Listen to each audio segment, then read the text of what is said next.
5월 8일은 과거에는 어버이날이 아니라 어머니날이었습니다. 어머니날은 1910년경 미국의 한 여성이 어머니를 추모하기 위해서 교회에서 흰 카네이션을 교인들에게 나누어 준 일에서 비롯됐다고 합니다. 그러다가 1914년 미국의 28대 대통령 윌슨이 5월 둘째 주 주일을 어머니날로 정하면서부터 정식 기념일이 됐습니다. 우리나라에서 처음으로 어머니날을 정하고 정기적으로 지킨 것은 구세군으로 1930년부터 어머니주의를 지켰다고 합니다. 이승만 대통령은 그 정신을 국민에게 전파하려는 취지로 1956년 5월 8일을 어머니날로 공포합니다. 그런데 왜 아버지날은 없냐 하는 남자들의 불만과 나머지 364일이 아버지날이라는 농담이 확산되자 정부는 1973년부터 어머니날을 어버이날로 개칭해 현재에 이르고 있습니다. 해서 어버이날에도 가장 많이 불리는 것은 요즘은 이제 어버이 은혜라고 부르기도 하지만 사실은 어머님의 은혜, 어머니의 마음, 이 두 곡입니다. 그 중에서도 더 많이 불리는 것은 어머니 은혜입니다. 원래 이 곡은 초등학교 음악 교과서에도 실렸습니다. 그런데 이 곡이 사실은 두 분의 목사님들에 의해서 각각 작사, 작곡됐음은 사람들이 잘 모르는 사실입니다. 원래 이 노래는 어린이 찬송가에 수록되었던 찬송가였습니다. 그런데 종교 중립 문제로 3절을 빼고 실었기 때문에 이 곡이 원래 찬송가에서 비롯되었고 또 이 어버이날이 교회로부터 비롯되었다는 것을 잘 모르고 있습니다. 원래 감리교 목사였던 윤충병에 의해 작사된 이 곡은 그가 이북에 남기고 온 어머니를 그리워하며 1946년 만든 가사에 박재훈 목사가 그 곡을 붙여 1948년 동요곡집 산난초에 처음 발표했던 곡이라고 합니다. 이후 어린이 찬송가에 발표된 이후 교회에서 주로 불리다가 어머니날 제정을 계기로 애창되기 시작하여서 국민학교, 지금의 초등학교 교과서까지 채택된 그런 곡입니다. 이 과정에서 3절은 기독교 색채가 강한 내용을 담고 있어서 3절이 폐지가 되어서 지금은 사람들이 3절을 잘 모르고 있습니다. 잘 알려지지 않은 3절, 어머님 은혜의 3절은 다음과 같습니다. 산이라도 바다라도 따를 수 없는 어머님의 그 사랑, 거룩한 사랑, 날마다 주님 앞에 감사 올리자. 사랑의 어머님을 주신 은혜를. 오늘 이 14일은 한국교회가 어버이주일로 지키는 절기입니다. 교회에서만이라도 이러한 사실들을 우리가 알고 3절까지 부르는, 그리하여 이 어버이주일이 온전한 궤도에 오를 수 있도록 우리가 생각해야 될 일입니다. 미국에서 또한 이런 일도 있었습니다. 로버트 프랭클린이라는 가정법원 판사가 주재했던 실제 판례입니다. 어머니가 거액의 재산을 남기고 상속을 했는데 하나밖에 없는 아들에게 주지 않고 키우던 개에게 상속을 했습니다. 그러자 아들 부부가 소송을 제기하면서 어머니의 유언이 공개되었는데, 내 유산 1억 5,600만 불을 여기에 있는 개에게 상속한다. 개가 죽으면 그 돈은 고아원과 동물 애호협회에 기증하고 그 동안 돈은 그의 관리인이 관리하게 하고 그에게는 연 5만 달러를 지급하라. 그 아들에게는 100만 달러를 상속하라. 단 이 유언에 불복하면 1달러만 주라. 이렇게 유언을 남겼습니다. 그래서 그 아들이 소송을 제기합니다. 변호인이 아들에게 어머니의 생신을 묻습니다. 아들은 얼버무리자 며느리가 10월 26일이라고 대답합니다. 그러자 변호인이 1월 28일이라고 고쳐줍니다. 그러자 궁색한 변명들을 내립니다. 프랭클린 판사는 판결을 내리는데 아들은 고인의 유언에 따라 1달러만 상속받는다. 이렇게 판결했습니다. 실제 사건이라고 합니다. 너무 극단적인 일이긴 하지만 오늘날 부모에게 효도하는 자녀 찾아보기 쉽지 않은 세대가 되었습니다. 더구나 요즘은 부모님께 그나마 효도하는 마지막 세대가 될 것이고 정작 자신들은 자식들로부터 버림받는 첫 세대가 될 거다, 이렇게 말한다고 합니다. 그러나 따지고 보면 수천 년 전부터 다음 세대, 자식 세대들이 어른 세대, 기성 세대들을 사랑하고 존경하고 효도하는 일들이 어려웠던 것은 우리가 잘 아는 이야기입니다. 더군다나 오늘날 우리나라에서 참으로 폐륜에 가까운 일들이 많이 벌어지고 때론 그 사건이 보도가 되기도 합니다. 부모를 죽이기도 하고 또 재산을 뺏으려고 사기를 치기도 하고 하는 아주 폐륜을 저지르는 자식들이 늘어나는 것은 오늘날 우리가 자녀가 줄어든 대신에 너무 자녀들을 오냐오냐 키우고 제대로 가르치지 않은 사실 아닐까 이런 생각합니다. 이런 세태를 풍자하는 유머가 하나 있습니다. 명절 때 쫄쫄 굶은 조상 귀신들이 모였답니다. 그래서 신세 한탄을 하기를, 한 조상 귀신이 설날 제사 음식 먹으러 후손집에 가보니까 글쎄 이 녀석들이 교통체증 때문에 처갓집에 갈 때 차 막힌다고 새벽에 벌써 지들끼리 편한 시간에 차례를 지내고 가버렸지 뭐야. 가보니 설거지도 다 끝나고. 그렇게 말했습니다. 두 번째 조상 귀신이 말합니다. 자넨 그래도 남편이야. 나는 후손집에 가보니 텅 비었더라고.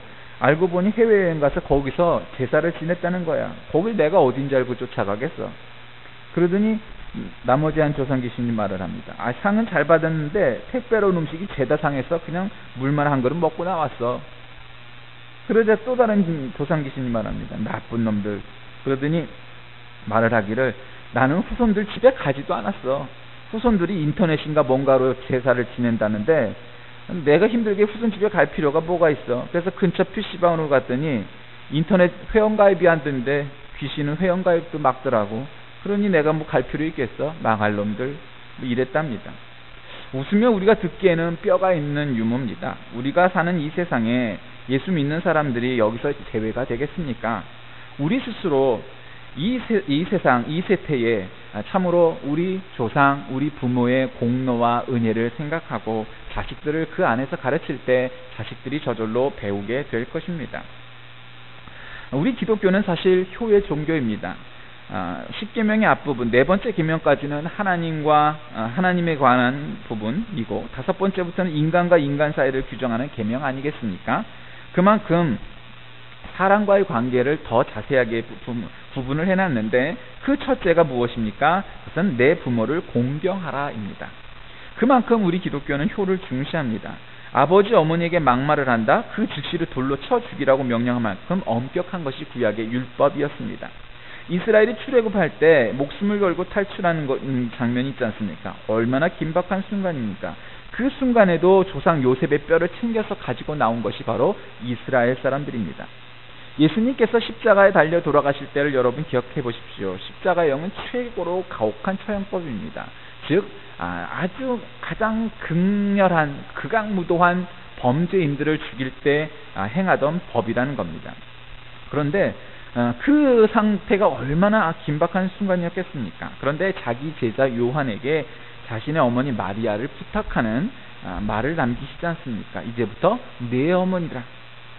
일설에 의하면 이 사도 요한이 이렇게 예수님이 살아계시고 또 부활하셨을 때까지 초기의 행적은 많이 남아 있는데 중간에 상당 기간 활동이 기록되어 있지 않다가 훨씬 후반에 여러분이 아다시피 사도 요한은 순교하지 않고 마지막까지, 즉 노환으로 죽을 때까지 오래 살아남았던 제자 아닙니까? 그런데 그 후기에 요한계시록이라든지 후기의 기록들만 남겨져 있고 중간이 뻥 떠 있습니다. 그래서 사람들이 말을 하기를 바로 그때가 예수님의 어머니 마리아를 봉양하여서 아들 노릇을 했던 기간이라고 그렇게 신학자들은 말하기도 합니다. 이런 맥락에서 오늘 본문 말씀은 우리가 꼭 새겨들을 가치가 있는 말씀입니다. 왜냐하면 협의적인 의미에서 효연적인 효도를 넘어서 하는 말씀이기 때문입니다. 여러분이 잘 아시는 것처럼 우리나라는 이미 고령화 사회로 접어들었습니다. 65세 인구가 7%가 넘으면 고령화 사회라고 하는데 우리는 현재 9.5%입니다. 20년 후에는 20%를 넘을 것으로 예상하고 인구 5명 가운데 1명이 노인이 되는 것이 머지않았다라고 말을 합니다. 이런 사회 속에서 우리 그리스도인의 자세 그리고 우리 그리스도인의 마음가짐은 무엇보다 중요할 것입니다. 그래서 오늘 이 본문이 더욱더 의미가 있을 겁니다. 이 말씀은 사도 바울이 디모데에게 목회자로서의 충고를 하고 있는 본문입니다. 즉 디모데 목사님이 교인들을 대할 때 나이든 남자 교인을 아버지처럼, 나이든 여자 교인은 어머니처럼, 젊은이는 형제, 자매처럼 대하라, 이런 것이죠. 바울이 이런 부탁을 하는 데에는 개인적인 사연이 있습니다. 로마서 16장 13절에 나오는 말씀입니다. 주 안에서 택하심을 입은 루포와 그 어머니에게 문안하라. 그 어머니는 곧 내 어머니라. 지금 바울은 루포의 어머니를 내 어머니라면서 문안을 묻고 있습니다. 그 내력은 이런 것입니다. 루포의 아버지의 이름은 시몬입니다. 시몬이 누구냐? 예수님의 십자가를 대신 지고 갔던 바로 그 비아 돌로로사, 십자가의 길에 나오는 그 시몬입니다. 예수님이 십자가를 지시고 골고다 언덕을 오르실 때 지쳐서 쓰러지시니까 로마 병사는 길가에서 구경하고 있던 시몬을 데려다가 대신 그 십자가를 지게 합니다. 얼떨결에 사형수의 십자가를 대신 지게 되었으니 얼마나 황당했겠습니까? 구경 나왔다가 본인이 구경거리가 된 상황이 되었던 겁니다. 그래서 시몬을 가리켜 우스갯말로 세상에서 가장 재수없는 사나이다 이렇게 말을 하기도 하는 것 아닙니까? 그런데 사실은 예수님의 십자가를 대신 진 유일한, 실제로 십자가를 진 유일한 사람이 되었으니까 얼마나 영광스러웠던 사람입니까? 바로 그가 그의 아버지였습니다. 마가복음 15장은 이 시몬을 소개할 때 알렉산더와 루포의 아비인 구레네의 시몬이라고 표현합니다. 그러니까 사도 바울이 루포와 그 어머니에게 문안하라, 그 어머니는 곧 내 어머니라 했을 때에 그 어머니는 바로 시몬의 아내를 말하는 것입니다. 시몬의 아내가 바로 사도 바울의 의붓 어머니가 되었다라는 뜻 아니겠습니까? 그럼 어떻게 이런 인연이 맺어졌을까요? 한번 잘 들어보시기 바랍니다. 구레네 시몬이 예수 십자가를 진 사건은 마가복음에 기록되어 있습니다. 마가복음을 쓴 사람은 뭐 다 아다시피 마가입니다. 근데 마가는 바울의 동역자였던 바나바의 조카 아니겠습니까? 초대교회가 생긴 이래 그 다락방을 마가의 다락방 이렇게 부르는데 바로 그 다락방을 내준 이가 바로 이 마가입니다. 이 마가는 바울과 바나바와 같이 1차 전도여행을 동행했던 사람입니다. 그 1차 여행 때 그들이 갔던 것이 바나바의 고향인 구브로 섬이었습니다. 그 구브로 섬은 지중해 3대 섬이라고 불리는 오늘의 키프로스 섬입니다. 구리광산으로 유명해서 일찍부터 사람들이 많이 모여든 그런 섬입니다. 이 구브로 섬 가장 높은 지대에 구레네 시몬 기념교회가 있는데 지금은 유적지이지만 초대교회 당시에는 구레네 시몬이 이곳에 교회를 세우고 복음을 전도했던 바로 그 교회입니다. 구레네는 아프리카의 도시 이름입니다. 그러니까 구레네 시몬이라는 말 속에는 시몬이 흑인일 가능성이 많다라는 것을 내포하고 있습니다. 그렇게 추정할 만한 근거가 사도행전 13장 1절에 나오는데 안디옥 교회의 선지자와 교사들 명단이 소개되면서 안디옥 교회의 선지자들과 교사들이 있으니 곧 바나바와 니게르를 하는 시므온과 구레네 사람 루기오와 분봉왕 헤롯의 젖동생 마나엔과 및 바울이라. 여기 소개된 인물 가운데 니게르라 하는 시몬이란 말이 나오는데 이 니게르라는 말은 우리가 흑인을 뜻하는 영어 니그로라는 말의 어원이 되는 바로 그런 뜻입니다. 흑인이란 말입니다. 구레네가 아프리카 지역이니까 니게르를 하는 시몬은 바로 구레네 시몬과 같은 사람인 것으로 신학자들은 봅니다. 그러니 그 지역은 흑인들이 또 많이 살던 바로 그런 지역이었습니다. 그가 6월절 명절을 지키기 위해 예루살렘에 왔다가 죽음 직전에 예수님을 만나고 얼떨결에 그 십자가를 대신 지게 된 사건, 골고다 상에서 예수님이 십자가를 지시고 처형당하시는 모습을 보면서 저분이야말로 하나님의 아들이구나 믿게 되었던 것입니다.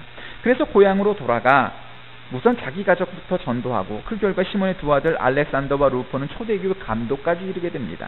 그리고는 구브로에 와서 교회를 세우고 복음을 전했는데 심지어 안디옥까지 가서 복음을 전하는 평신도 복음 전도자가 되었던 것입니다.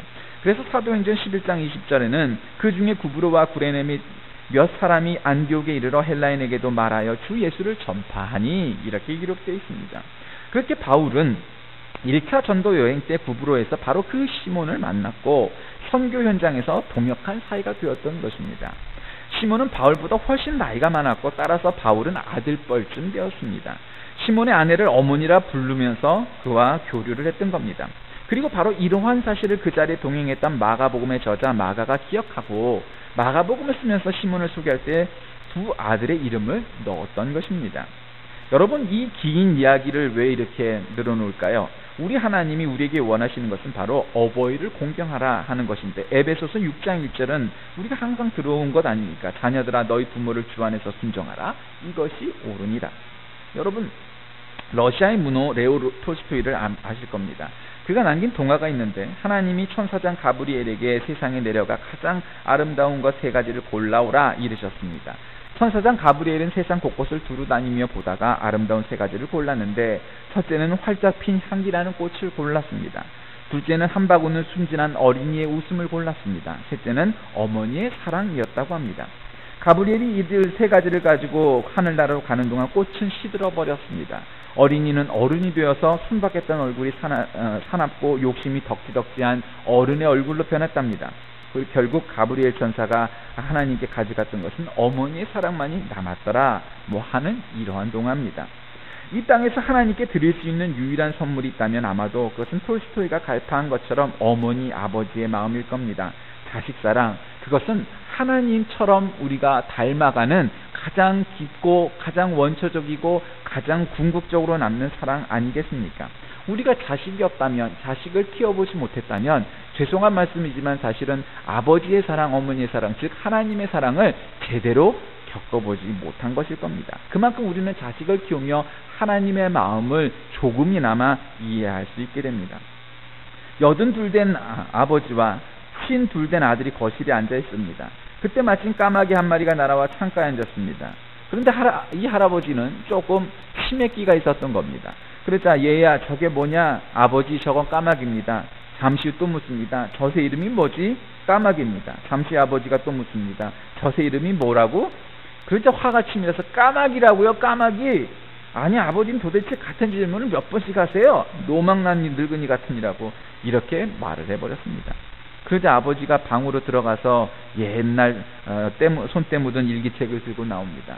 아범아 이건 내가 쓴 일기인데 너도 이 부분 좀 읽어보렴. 그러자 아들이 3살 때 일을 적어놓은 내용의 일기를 읽었습니다. 창밖에 까마귀 한 마리가 날아와 앉았다. 아빠 저 새 이름이 뭐예요? 저 새는 까마귀란다. 아들은 똑같은 질문을 연거푸 23번을 물었다. 나는 그런 아들을 꼭 껴안아주면서 다정스레 대답하였다. 저 새는 까마귀란다. 바로 이것이 우리의 부모들입니다. 성경은 우리의 아버지 어머니를 공경하라고 명령하십니다. 오늘 본문 4절을 보면 이런 말씀이 있습니다. 만일 어떤 과부에게 자녀나 손자들이 있거든 저희로 먼저 자기 집에서 효를 행하여 부모에게 보답하기를 배우게 하라. 여기서 효를 행하다 하는 헬라어 원어는 유세베오입니다. 그 뜻은 뭐냐면 존경하다, 경배하다 라는 뜻인데 이 똑같은 단어가 사도행전 17장 23절에도 나옵니다. 그때는 내가 두루 다니며 너희의 위하는 길을 보다가, 여기서 위하다가 바로 유세베오입니다. 여기서 위한다는 말은 신으로 섬긴다라는 뜻입니다. 그러니까 부모를 공경하고 경배한다라는 것은 단순히 우리가 유교적인 차원의 효도한다라는 의미를 벗어나서 하나님을 대하듯 부모를 존경하고 경배해야 한다라는 것입니다. 기독교가 말하는 이 효가 마치 유교의 효보다 약한 것처럼 사람들이 말을 하는데 그렇지 않습니다. 에베소서 6장 1절에도 내 부모를 공경하라 하는 뜻은 원래 티마오인데 이 티마오는 높이 평가다, 가치를 두다 그런 뜻입니다. 그러므로 오늘 본문은 그 정도가 아니라 하나님을 섬기듯 하라고 우리에게 요구하시는 겁니다. 무슨 말입니까? 효를 행하다라는 것은 단지 공양을 잘하는, 사랑을 하는 정도에 머무는 것이 아니고 우리가 하나님을 경배하고 존경하는 것처럼 부모를 그렇게 대하라는 것입니다. 그러니 어찌 이보다 더 큰 효가 있을 수 있겠습니까? 이어서 하나님은 자녀들로 부모에게 보답하기를 배우게 하라 이리 요구하십니다. 부모에게 보답하기를 배우게 하라, 여기에 보답하라는 말은 아모이베입니다. 이 아모이베는 보상을 갚는다, 갚다, 되돌려주다, 넘겨주다 그런 뜻입니다. 즉 효도가 뭐냐? 부모로부터 받은 은혜와 사랑을 되돌려주는 겁니다. 하니 어쩌면 이것이 우리 인간의 모습입니다. 부모의 사랑과 은혜는 잘 깨닫지 못하면서 자식을 사랑하는 건 잘하는 것이 어쩌면 우리들의 한계일 겁니다. 그리고 또 한 가지는 하나님께서 우리를 사랑하신 그 사랑과 은혜를 되돌려주는 것이 바로 자식입니다. 바로 그것이 성경이 우리에게 가르쳐주시는 사랑의 원리입니다. 효도의 원리입니다. 바로 우리말의 내리사랑이라고 말하는 것처럼 하나님으로부터 부모님 그리고 우리 자식 또 그 후손에 이르기까지 그렇게 사랑은 흘러가게 되어 있는 것입니다. 우리가 살면서 얼만큼 효도를 하고 살 수 있겠습니까? 사실은 100% 효도 이런 것 없을 겁니다. 그러나 분명한 것은 성경은 우리에게 하나님을 대하듯 부모를 대하라고 그렇게 가르치시는 겁니다. 우리는 이와 같은 하나님의 자녀 되시기를 주의 이름으로 축원합니다. 언젠가 인터넷을 뜨겁게 달궜던 목도리녀라는 것이 있었습니다. 네티즌이 붙여준 이름입니다. 한 여대생이 서울역 앞에 앉은 채로 힘겹게 기어가는 할아버지를 발견하고 이 할아버지가 막걸리를 사러 간다는 말을 듣고 근처 편의점에서 막걸리와 빵과 음료를 사다 주고 거기서 그 할아버지가 막걸리와 빵을 드시는 동안 너무 날씨가 쌀쌀해 보여서 자기의 목도리를 풀러서 그 할아버지에게 메어드려서 그 장면을 누군가 찍어서 인터넷에 올림으로써 알려져 그녀의 그 별칭이 목도리녀가 되었습니다. 지하도에서 기거하는다는 그 노숙자 할아버지는 번듯한 짤도 사실은 있는 분이었다고 합니다. 그런데 어떤 사연이 있어서 그렇게 노숙자 신세가 되었답니다. 어쩌면 우리 세상에 살아가고 있는 모든 이웃들에게, 특별히 나이 드신 분들에게 그와 같은 내 부모처럼 여기는 마음, 그런 사랑, 우리 그리스도인이 아니고선 누가 이 사랑을 실천하고 살 수 있겠습니까? 사랑하는 교우 여러분, 교회가 출범하면서 초대 교인들은 서로를 가족처럼 생각했습니다. 그리고 돌보았고 사랑했습니다. 오늘날 교회가 커지고 번듯해지면서 이러한 가족적인 유대감이 많이 떨어진 것이 사실입니다. 명절이 되면 교회의 노인 신자분들에게, 어려운 독거노인들에게 쌀을 갖다 드리고 떡을 갖다 드리고 혹은 반찬을 갖다 드리고 하는 일들이 정례화되기는 했지만, 그러나 매주조차 우리가 행하는 일이 쉽지 않은 것이 사실 아닙니까? 그와 같은 사랑을 감당하는 것이 바로 우리 그리스도인의 사명임을 믿으시길 바랍니다. 설교를 준비하는 가운데 어려운 것들이 몇 가지 있습니다. 여러분, 그러나 그 어려운 설교 중에도 가장 어려운 설교는 아마 이 어버이 주일에 설교하는 것이 아닐까라고 생각을 합니다. 왜냐하면 제 자신 스스로가 효도를 행하고 사는 사람이냐? 그렇지 않기 때문입니다. 그래서 아버지, 어머니 혹은 어버이 주일, 이와 같은 말들을 떠올리고 성경의 교훈을 전하는 제 자신이 바로 그와 같은 효도를 행하는 사람이 아니라 사실은 불효자이기 때문에 그와 같은 효도를 잘하는 사람이 되어야 되겠다 늘 마음은 먹지만 쉽지 않고 잘 못하는 바로 그런 존재이기 때문입니다. 부모님을 한번 안아드리고 사랑합니다 라는 말을 해보지 못한 어쩌면 대부분의 한국 사람들에게, 여러분, 우리는 그와 같은 작은 표현, 작은 사랑을 나누면서 하는 것이 그 부모님에게 온전한 사랑과 효도를 행하는 자식의 도리가 아니겠습니까? 오늘 저는 이 설교 제목을 하나님의 자녀라고 정했습니다. 어버이 주일에 어찌 보면은 뜬금없는 제목일 것 같습니다. 그런데 저는 이 어버이 주일에 가장 중요한 것은 하나님의 온전한 자녀, 참된 자녀가 되는 것이라고 생각했습니다. 하나님의 온전하고 참된 자녀가 된다는 것은 하나님을 온전히 믿는 신자가 된다는 뜻이고, 하나님의 온전한 자녀, 참된 자녀가 된 자는 부모를 온전히 하나님처럼 여기고 존경하는 효자가 될 것이기에, 우리가 온전한 하나님의 자녀가 된다는 것은 하나님을 온전히 믿고 부모에게 효도하는 바로 그러한 사람이 된다는 말과 똑같은 말이기 때문입니다. 말씀을 정리합니다. 오늘 우리가 이 말씀을 들으면서 어렸을 적부터 지금에 이르기까지 우리가 부모님과 함께 했던 시절을 여러분이 기억하실 수 있을 겁니다. 여러분, 우리가 아들 노릇, 딸 노릇, 또 며느리 노릇, 사위 노릇 한번 제대로 해보는 사람이 되어봅시다. 누구든지 자기의 친족, 가족을 돌보지 아니하면 믿음을 배반하는 자요 불신자보다 더 악한 자라고 성경은 우리에게 가르쳐 주십니다. 우리하고 전혀 상관없는 경고가 되시길 바랍니다. 또한 우리의 친부모님뿐만 아니라 우리 주위에 있는 그러한 분들에게 조그마한 사랑을 나눌 수 있는 사람이 된다면 우리는 하나님의 자녀라 칭함을 받는데 부족함이 없을 것이요, 성경이 우리에게 오늘 본문 말씀을 통해 가르치고 주시는 복, 이 땅에서 잘되고 장수하는 복을 누리시는 그러한 성도가 될 것이기 바랍니다. 이와 같은 은혜와 복이 저와 여러분 모두에게 함께 하시길 주의 이름으로 간절히 축원드립니다. 기도하겠습니다. 하나님 아버지, 감사합니다. 어버이 주일은 교회가 시작하였고 세상으로 퍼뜨린 좋은 영향력입니다. 그처럼 교회가, 그리고 성도가 그와 같은 삶을 살아 아버지, 어머니께 효도하는 효자가 되게 하시고 하나님을 온전히 공경하게 하시고 이웃 사랑하기에 열심을 다하는 하나님의 자녀 되게 하여 주옵소서. 예수 그리스도의 이름으로 간절히 기도하옵나이다. 아멘.